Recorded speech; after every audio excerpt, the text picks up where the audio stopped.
Hey guys, my name is Michael with Central Alps, and today we're going to be doing a wheel matchup with a 22x12 Moto Metal 962 and some 35 1250 R20 Fury Country Hunter RT tires. Now an RT is a hybrid tire.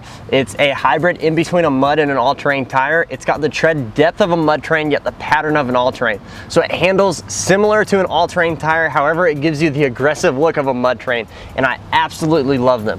They handle great on the highway, and they are not very loud. So they're quiet, they're mild-mannered, but they still give you that aggressive look. And they come in a 12-ply, so you cannot beat it.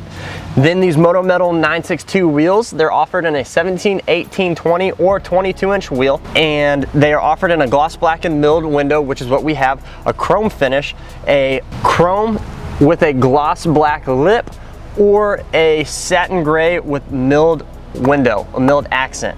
Besides that, these Fury Country Hunter tires, honestly, they ask for a little bit too much weight.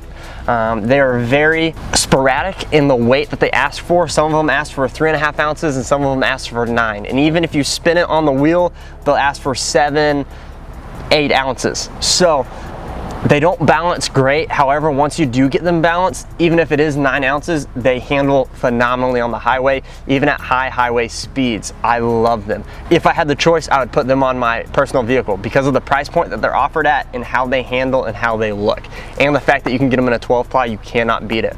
So if you have any questions, please feel free to leave us a comment, shoot us an email, or give us a call or text at 833-268-2577. Also, if you want to buy any of these parts, whether it's the tires, the wheels, the bumpers, fenders, grills, headlights, tail lights, audio equipment, struts, lifts, anything, go to our website, central-alps.com, and let us get your parts shipped out today. And again, my name is Michael with Central Alps, and thanks for watching.